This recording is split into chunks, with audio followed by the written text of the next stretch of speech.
Hello friends, welcome to my channel master वाला। तो friends, जैसे हमने पहले जो है चैप्टर 1 रैशनल नंबर क्लास 8 की जो है वो इंट्रोडक्शन पार्ट करा था, जिसमें हमने प्रॉपर्टीज़ के बारे में सीखा था, रैशनल नंबर्स होते क्या हैं उसके बारे में सीखा था, और उसकी जो कुछ role of one, role of zero और डिस्ट्रीब्यूटिव प्रॉपर्टीज़ जो भी उस चैप्टर की थ्योरी है वो हमने सीखी थी। आज हम करेंगे एग्जांपल्स और हमारी जो एनसीईआरटी की एक्सरसाइज है एक्सरसाइज 1.1। ठीक है जी। तो सबसे पहले हमारी एग्जांपल नंबर 1 क्या है कि फाइंड करें 3/7 plus minus 6/11 plus minus 8/21 plus 5/22। तो हम इसको सॉल्व करने के लिए क्या प्रॉपर्टीज़ यूज़ करेंगे, जो प्रॉपर्टीज़ हमने सीखी थी। तो हम इसको प्रॉपर्टीज़ के हिसाब से सॉल्व करेंगे। तो सबसे पहले इसका सोल्यूशन शुरू करते हैं।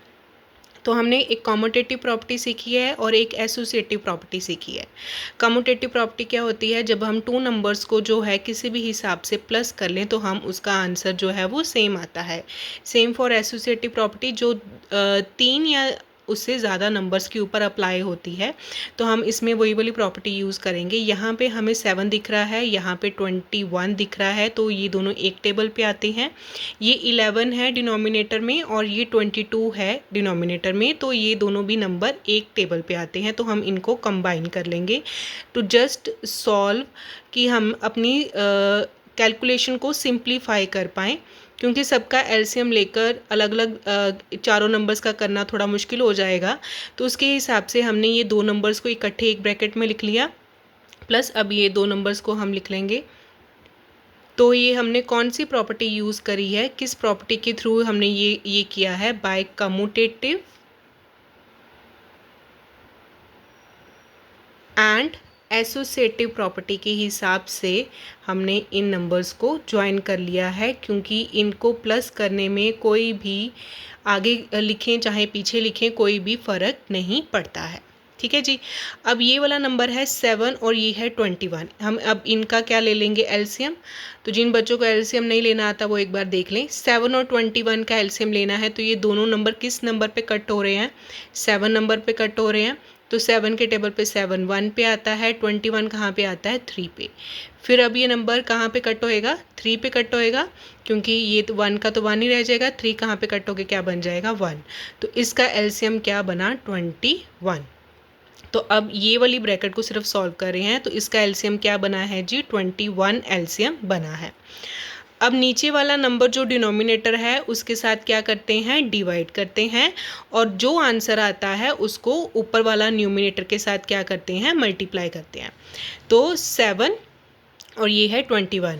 तो पहले 21 को अगर 7 के साथ डिवाइड करें तो उसका आंसर क्या आएगा, 3 को ऊपर 3 के साथ क्या करना है, मल्टीप्लाई, तो क्या आ जाएगा, 9।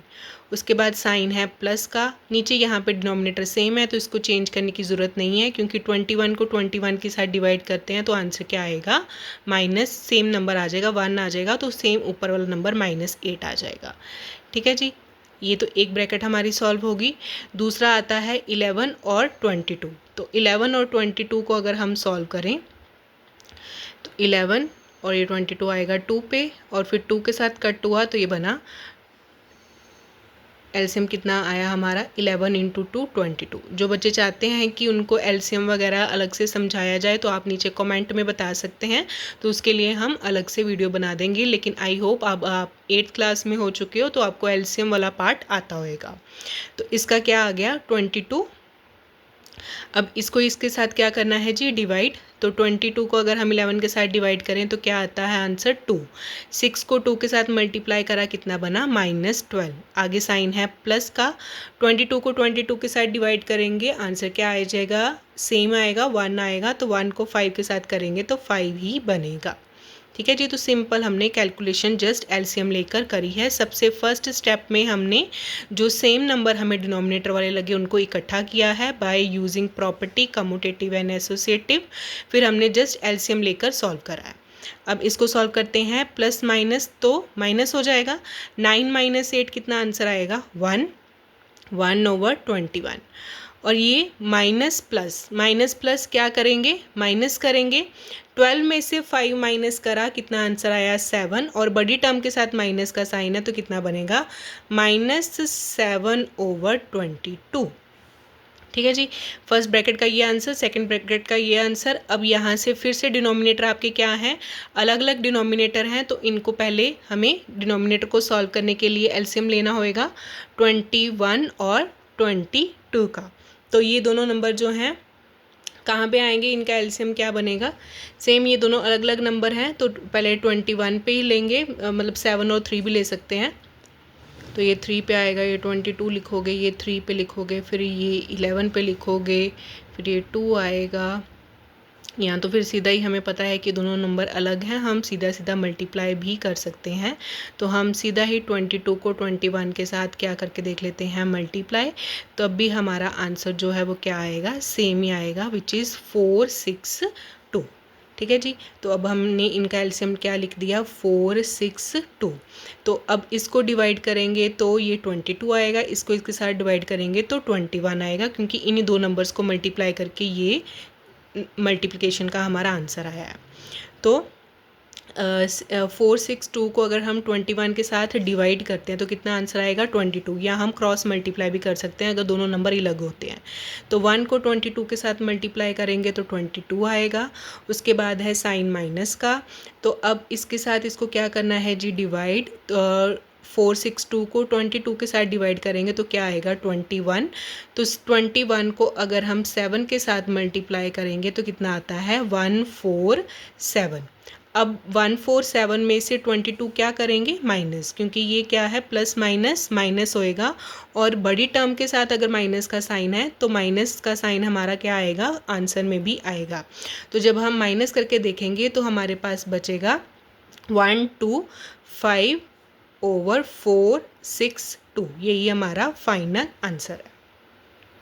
उसके बाद आती है हमारी example number 2, find -4/5 multiply by 3/7 multiply by 15/16 multiply by 14/9। अब यहाँ पे सारे आपके साइन किसके हैं, मल्टीप्लाई के हैं। हमने करना नहीं, कुछ नहीं है, वही जो चीज़ हमने प्रॉपर्टीज़ में सीखी हैं। अगर आपने इंट्रोडक्शन वाली वीडियो नहीं देखी तो आप उसमें पहले प्रॉपर्टीज़ समझ सकते हैं। अगर आपको प्रॉपर्टीज़ अच्छे से समझ आ जाएंगी तो क्वेश्चन आपसे ईजिली हो जाएंगे। तो पहले आप वो वाली वीडियो देख सकते हैं। इसमें अब फिर से हम क्या करेंगे, जो नंबर्स हमें क्या लग रहे हैं कि हम जिनको कट कर सकते हैं, ये वाला नंबर और ये वाला नंबर, -15/16, इनकी कटिंग हो सकती है। सेम हियर यहाँ पे, और ये 7 और 14, 3 और 9 की, तो इन नंबर्स को हम क्या कर सकते हैं, इकट्ठा करके लिख सकते हैं, आगे पीछे लिख सकते हैं। ये वाला नंबर मैंने इस साइड पे कर लिया एक ब्रैकेट में, मल्टीप्लाई बाय ये वाला सेकेंड नंबर, और फिर से ये वाला नंबर मैंने लिख दिया।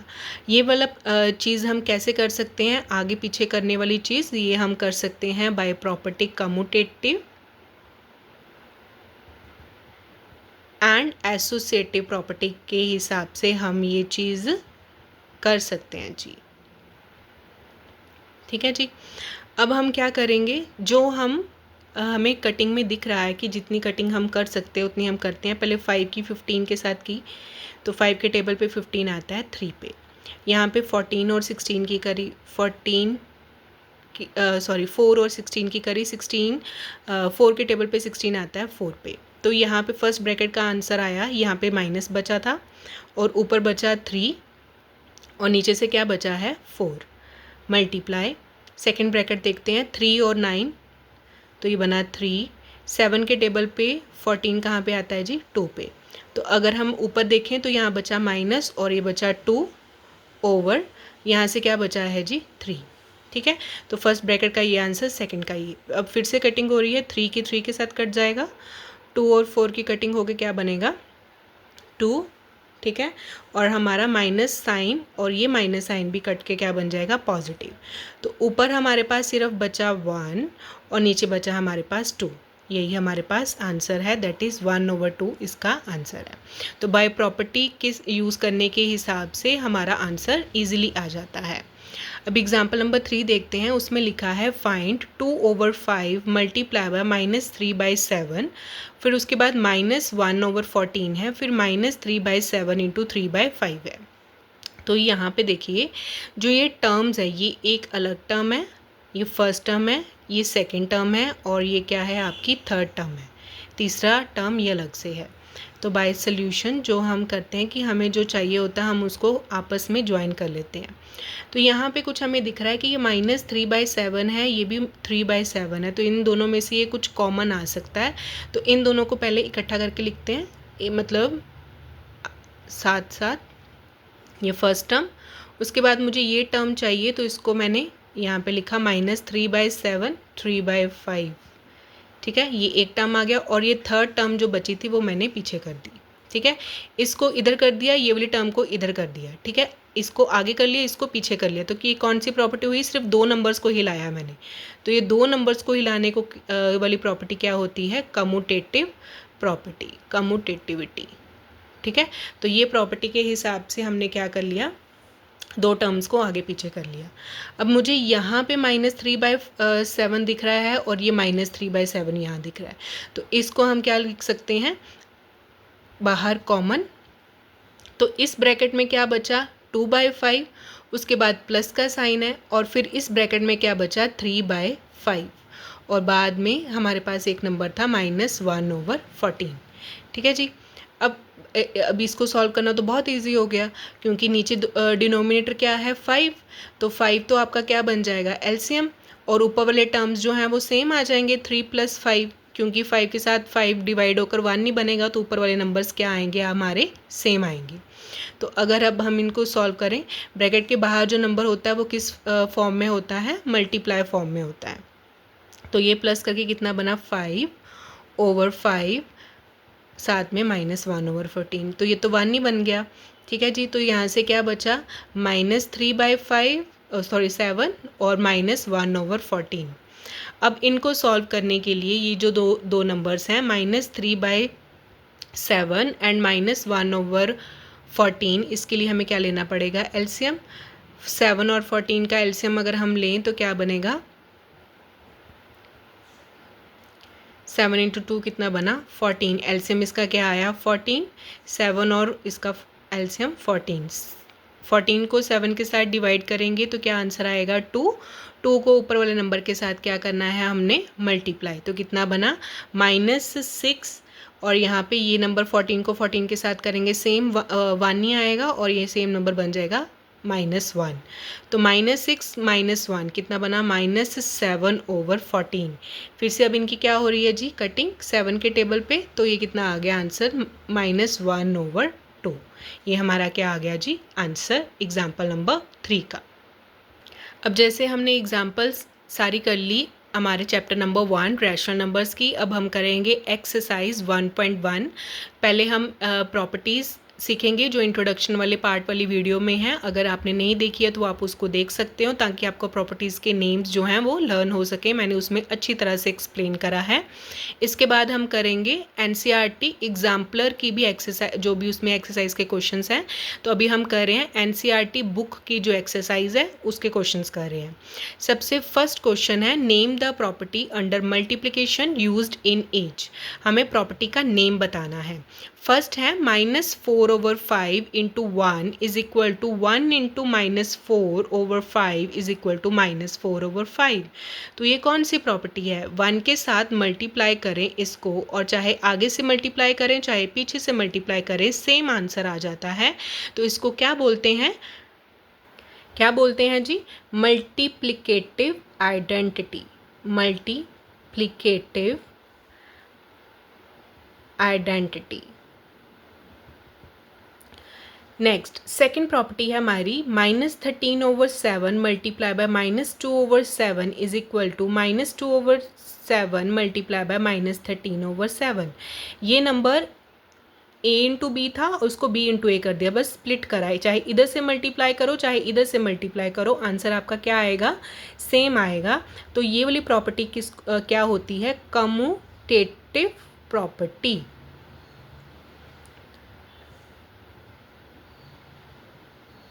नेक्स्ट थर्ड है -19/29 मल्टीप्लाई बाय 29 / -19, तो ये कट जाएंगे, ये इसको भी कट जाएगा, तो आंसर क्या आ जाएगा, 1।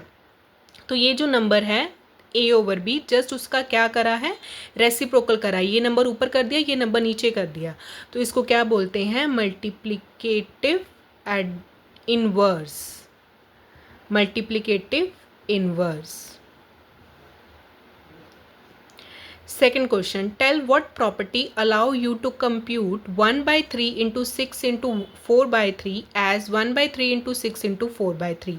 3 नंबर्स हैं, पहले यहाँ पे ब्रैकेट डाली, लास्ट वाले 2 नंबर्स पे, फिर आगे वाले 2 नंबर्स पे ब्रैकेट डाली है. तो ये कौन सी प्रॉपर्टी है? इस प्रॉपर्टी को क्या कहते हैं जिसमें 3 नंबर एसोसिएट हो जाते हैं? तो इसको बोलते हैं एसोसिएटिविटी ऑफ मल्टीप्लिकेशन. क्योंकि कौन से साइन डाले हुए हैं बीच में? मल्टीप्लिकेशन के साइन डाले हुए हैं. तो मल्टीप्लिकेशन ऑफ रैशनल नंबर्स. ठीक है जी, मल्टीप्लाई के साइन डाले हैं और 3 नंबर इन्वॉल्व हो रहे हैं. तो इसका क्या प्रॉपर्टी का नेम बना? टेल व्हाट प्रॉपर्टी लिखा था उन्होंने, तो associativity of multiplication of rational numbers. Last but not the least, third question है हमारा, the product of 2 rational number is always a. तो हमने पहले ही करा था कि सारे रैशनल नंबर्स क्या होते हैं? क्लोजर्स होते हैं. तो 2 को मल्टीप्लाई करेंगे तो आपका आंसर क्या आएगा? रैशनल नंबर ही आएगा. अब हम इसके बाद करेंगे हमारे एनसीईआरटी एग्जाम्पलर के क्वेश्चन. तो मैं आपको मिलती हूँ उस वीडियो में. तब तक stay tuned. God bless you.